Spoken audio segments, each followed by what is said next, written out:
Ana, la abuela de Jesús. Un mensaje de sabiduría y amor. Por Claire Herson.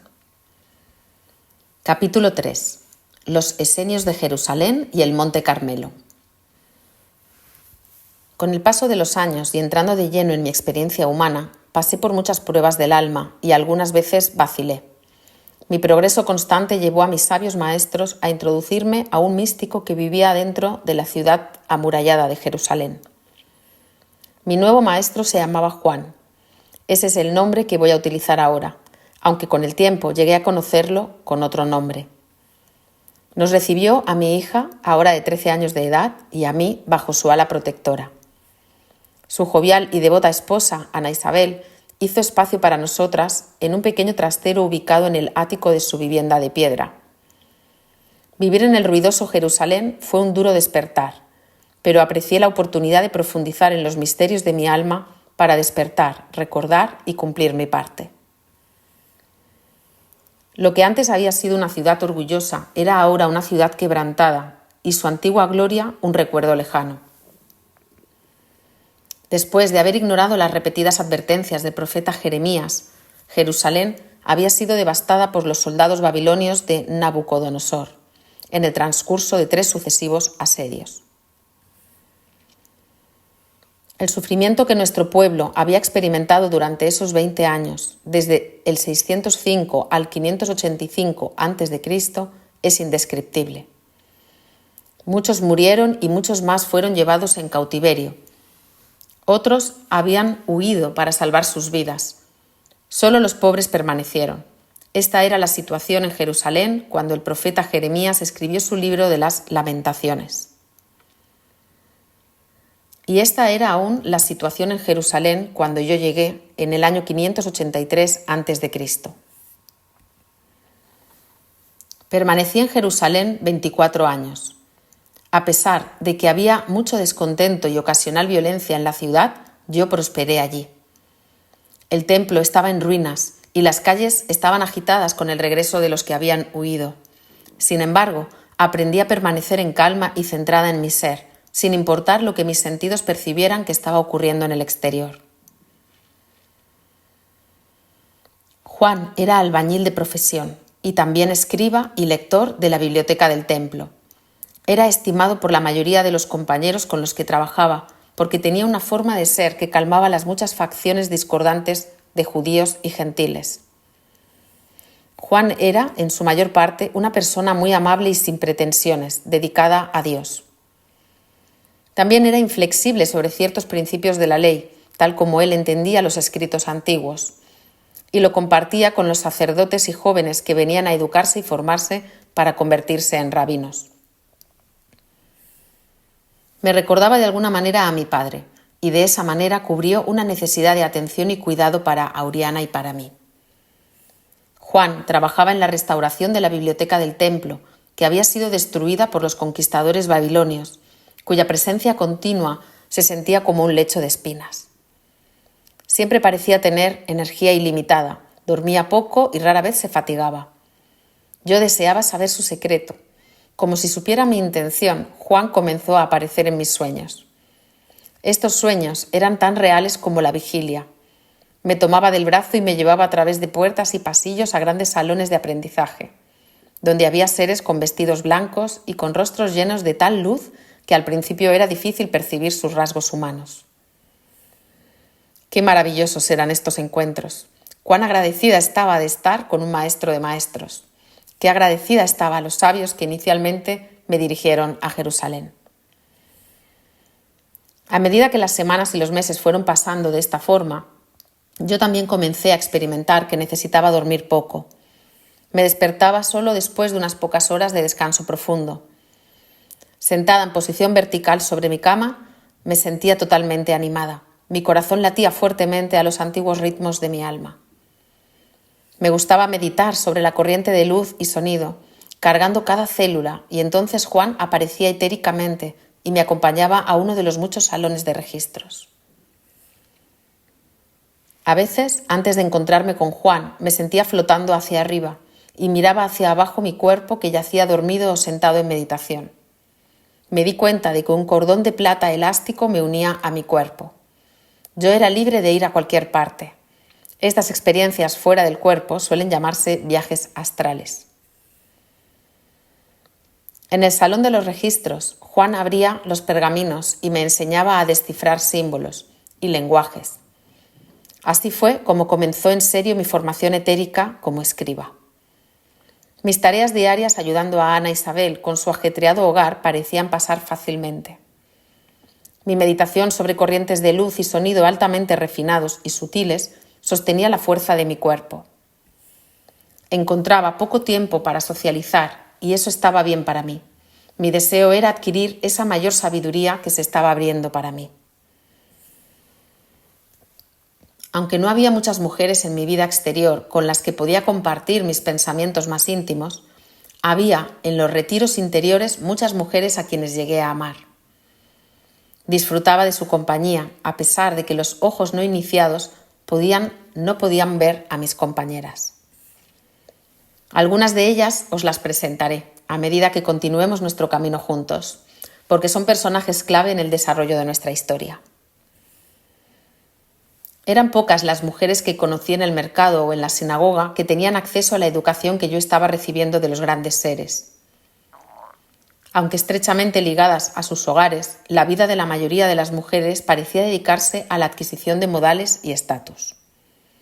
Francamente, encontraba sus chismes e intereses mundanos aburridos y tediosos. Incluso Ana Isabel, un alma de lo más atenta y amable, no podía acompañarme a donde yo anhelaba ir. En esos primeros años solo encontré 2 mujeres en toda Jerusalén con la misma resonancia vibracional y deseo por las enseñanzas de la sabiduría oculta. Con estas hermanas de alma inmortal hicimos un pacto de apoyarnos mutuamente en todo aspecto, según las circunstancias lo permitieran. Estas 2 valientes mujeres, Ruth y Marian, honrarían mi vida por muchos años. Afortunadamente, el número de tales mujeres aumentó a medida que las almas más allá del velo se encarnaban para interpretar sus papeles sagrados conmigo. A la edad de 16 años, Auriana se casó con un hombre llamado Jaime e inmediatamente se quedó embarazada de mi primer nieto. Yo, por supuesto, estaba muy emocionada por la oportunidad de prepararla para el parto. Yo era una maestra partera, después de haber sido enseñada por mi madre a una edad muy temprana, con los nacimientos de mis hermanos más jóvenes. También me había llevado con ella para asistir a otras mujeres cuando llegaba su hora. Debido a mi disposición naturalmente maternal, disfrutaba de esa reunión de sabiduría que hacía que el paso del alma a una nueva encarnación fuera una bienvenida de amor. Ayudaba al parto con ciertos sonidos o combinaciones de sonidos que salían de mis labios mientras masajeaba el gran vientre de la madre, henchido de contracciones. Al ver las energías con visión clarividente, como los colores y las formas de pensamiento cambiaban con su respiración, aconsejaba a la madre para que respirara y dijera en voz alta los nombres del Dios único. También llamaba a los ángeles a estar presentes durante el parto. Había aprendido asimismo el uso de hierbas para aliviar el dolor, la infección, la inflamación y para la formación de la leche. En Jerusalén, mis 2 amigas y yo teníamos jardines dedicados al cultivo de hierbas medicinales. También caminábamos por los campos y pastizales durante las estaciones apropiadas para recoger y reponer nuestras provisiones de hierbas. Así fue como traje al mundo al primero de mis muchos nietos. Auriana tendría 8 hijos en total. Debido a mi presencia calmada y a mis conocimientos de partería y de hierbas, tanto pobres como ricos me reclamaban. Dar la bienvenida a las almas que tomarían parte en el drama de la tierra me conmovía el corazón. Ese era mi trabajo en mi vida externa. Y junto con el aprendizaje nocturno con los maestros secretos de la Hermandad de la Luz, mis días estaban llenos a rebosar. Una vez que tuve un medio de vida, me mudé a una habitación en un piso alto cerca de la casa de Auriana y Jaime, en el valle de Cedrón, cerca de la antigua ciudad de David. Qué delicia era estar cerca de mis nietos mientras crecían. Para aquellos que mostraron interés por el aprendizaje esotérico, creé una escuela donde podían aprender en mis rodillas. Aprendieron rápidamente y más tarde me siguieron a los desiertos de Egipto. Aquellos cuyo interés radicaba en otros ámbitos de la vida venían y se reunían a mi alrededor para entretenerse y obtener un poco de preparación para las muchas lecciones de la vida. Todos mis nietos disfrutaban de mis historias y nuestros paseos por la belleza de los sabios salones de la naturaleza. Por aquel entonces, Juan se había establecido plenamente en la biblioteca del templo y sus trabajos con piedra ya no le ocupaban tanto tiempo. Cuando era posible, me llevaba a habitaciones escondidas donde él y un grupo de maestros constructores, que pertenecían a una orden secreta, tenían acceso a pasos subterráneos que conducían a las antiguas catacumbas y archivos. No pude entrar muy a menudo a las bóvedas del plano físico, pero sí lo suficiente como para saber que haría lo que fuera necesario para aprender a leer los textos antiguos y compartir el conocimiento oculto. Mi deseo de llevar la fuente de iluminación a cada uno de los que eligieran saciar su alma sedienta era muy fuerte. Muchos años antes de conocerlo, Juan se había unido a una rama del judaísmo llamada los esenios. Estos eran los más ilustrados e incorruptos de los hebreos judaicos, y sus orígenes se remontaban hasta las antiguas escuelas de misterio de Moisés y Akenatón, y aún anteriores. Derivado de las palabras ese, ser, y eno, fuente, esenio significa fuente del ser o santo. Entre nosotros nos llamábamos hijo o hija del sol. Éramos también conocidos como los que guardaban el camino de la curación. Cada sábado y día de fiesta los miembros de la hermandad esenia venían a casa de Juan para orar, leer y hablar de los asuntos del espíritu. Ana Isabel, amablemente, se ocupaba de alimentarnos y luego se retiraba para zurcir, bordar o mecer a un niño. Ella prestaba atención cuando había un tema de su interés. De lo contrario, sentía que su lugar era proporcionar orden y serenidad a su hogar. Nuestras reuniones eran ricas y completas, proporcionándome una familia en el mundo exterior con la misma luminiscencia que yo había visto en los planos internos. Mis dos amigas, Marianne y Ruth, también se convirtieron en fieles discípulas de esta comunidad. Así comenzó mi camino con los fieles o elegidos, como algunos se llamaban a sí mismos dentro de la hermandad esenia. Continué en compañía de los esenios el resto de mis largos días. Jaime, el marido de Auriana, era uno de estos hermanos que procedía del Monte Carmelo. Las historias que contaba sobre el Carmelo aceleraron mi espíritu y sentí la llamada de ir al monte donde Samuel y Elías habían enseñado, para establecerme allí como una iniciada consumada de los misterios antiguos de los esenios. Así fue como junto con Auriana, Jaime y 5 de mis 8 nietos dejamos Jerusalén en el año 559 a.C. para comenzar una nueva vida. Más tarde, Marianne y Ruth también se unieron a la comunidad del Monte Carmelo. Mi alma estaba en paz y veía el futuro con alegría. Así como tú has oído la llamada de tu alma y nos hemos reunido para esta aventura de conócete a ti mismo, más profundamente como un Cristo viviente, así yo también respondí a la llamada de mi corazón para entrar en la escuela de misterios del Monte Carmelo.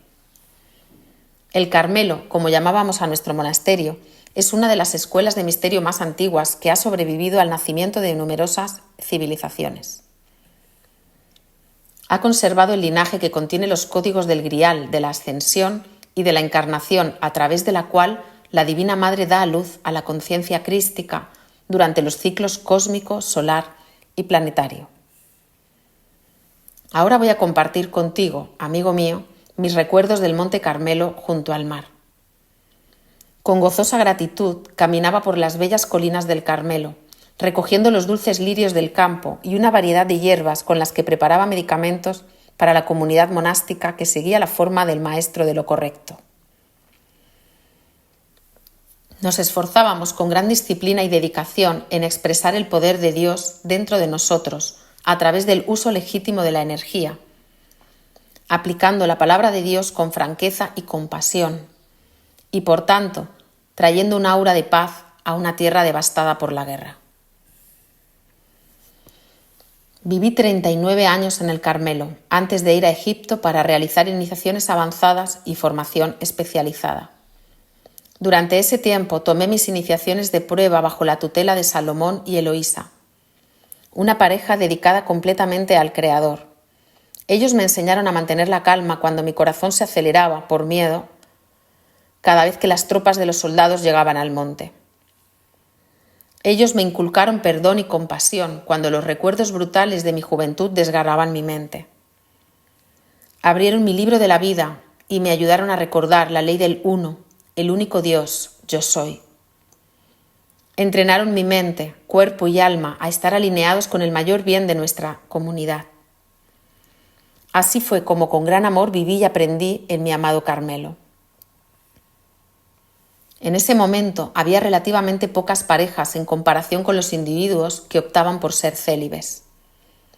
Yo era una de las hermanas que decidieron elevarla a través del fuego de mi alma hacia la plenitud de mi ser superior. Ya fuéramos casados o solteros, santificábamos nuestra energía sexual y veíamos esa gran fuerza con admiración y reverencia. Estudiábamos las fuerzas de la naturaleza y las llamábamos los agentes a través de los que podíamos conocer a Dios como Padre y Madre a la vez, como espíritu y materia. Estábamos en sintonía con los espíritus de las plantas, minerales, fuego, agua y aire. A estos los llamábamos ángeles y cada día y cada noche orábamos pidiéndoles gracia. Las estaciones cíclicas eran honoradas, al igual que la Madre Tierra y el Padre Cielo, a través de canciones, bailes y fiestas. Venerábamos la ley de la vida y participábamos de las leyes que reponían y mantenían nuestra expresión física del espíritu. A través de mucho entrenamiento en la alquimia de la transmutación, transformábamos nuestra naturaleza animal.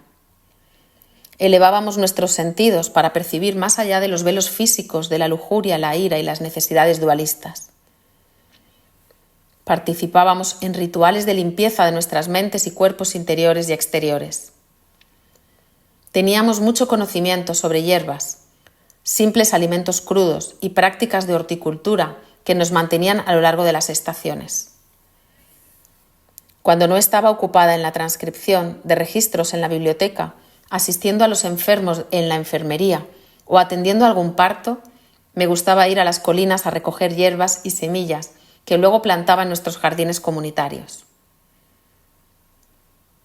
Cada persona que vivía en nuestro complejo trabajaba en beneficio de todos, de acuerdo a su propia disposición y talento. A menudo, para mi deleite, un grupo de jóvenes se reunía a mi alrededor para escuchar las historias de los profetas y la historia y folclore de nuestro pueblo. Entre estos niños estaban mis nietos y bisnietos. Estos momentos preciosos los atesoraba y guardaba en mi corazón. Cómo me encantaba el Carmelo y la vida que creábamos allí. A medida que crecíamos en sabiduría y avanzábamos a través de los grados de iniciaciones de nuestra escuela de misterio, nos enseñaban otros rituales y ceremonias. Cuando estuvimos lo suficientemente preparados, estas prácticas facilitaron la activación de las habilidades psíquicas y el rejuvenecimiento de nuestros cuerpos. Si explicara estos rituales ahora, lo más probable es que fueran mal interpretados. Por lo tanto, prepararé el camino de modo que puedas recibirlos a su debido tiempo según tú lo permitas. Los procesos de rejuvenecimiento son prácticas muy antiguas y yo descubrí los secretos interiores para mantener mi cuerpo en el Carmelo. Desarrollé las habilidades y discipliné mi mente para recrear mi cuerpo cada mes. Aunque mis primeros 60 años reflejaban el envejecimiento típico de mente y cuerpo, una vez que empecé a regenerarme a mí misma, me veía y me sentía como una mujer de 35 años. Sin embargo, hubo momentos en los siglos siguientes en los que mi aspecto varió de acuerdo a los requerimientos de las situaciones en las que me encontré. Así como Salomón y Eloísa me enseñaron el camino del maestro de justicia, el uso correcto de la energía, yo también lo comparto contigo, para que puedas llevar a cabo tu propósito en la tierra. Hay sin duda una variedad de propósitos, sin embargo, la gran obra del alma es el propósito que todos estamos destinados a cumplir cuando estemos preparados. Por lo tanto, vamos a abrir las puertas que conducen a la unidad que conoce la verdad más allá de las sombras. Cuando hayas llegado al entendimiento de que todos los caminos convergen en el corazón de la unidad, se cumplirá el propósito de este libro. Así que ahora te dejo para que contemples los sentimientos en tu corazón. ¿Es la gran obra del alma aquello por lo que has venido? Si es así, nuestra historia se desplegará de acuerdo con el decreto divino, de tal manera que puedas recibir las energías de transmutación y ascensión. Serás dirigido desde adentro, porque haré que recibas de acuerdo a tu capacidad de conocer a Dios, Madre Padre, como tu fuente infinita de abastecimiento. Tú creas tu viaje, y tus elecciones son divinas, cada una de ellas. Estoy aquí para sostenerte durante tu paso por el nacimiento, así como sostengo a toda la vida. Yo represento a la Madre de las Madres. De alguna manera, tú siempre serás mi hijo, pero en esta época de autoempoderamiento, te llamo mi querido amigo. Juntos nos vamos a fusionar en el final del tiempo. ¿Estás listo para recordar quién eres realmente y terminar por fin con el drama que te ha mantenido separado de tu verdadero yo? Si es así, sigue leyendo. Estate preparado para el cambio de tu vieja identidad por una mucho más vasta. Y para aquellos de vosotros que habéis andado mucho tiempo por el camino del uno, doy la bienvenida a tu rostro y te ofrezco el mío como tu espejo. Todos los que perseveran a través de mis palabras y frases enigmáticas recibirán como regalo mayor refulgencia. Ahora hemos completado el primer círculo desde donde comenzamos la historia de Ana del Monte Carmelo. Sin embargo, otros círculos nos esperan en la historia de mi vida hasta que todo se consolide y se lleve a la completitud. Lo que sigue es la historia de mi estancia en Egipto, donde me convertí en una gran sacerdotisa de Isis y Hathor, lo que me preparó para el trabajo en las órdenes de los esenios y las Magdalenas en el Monte Carmelo.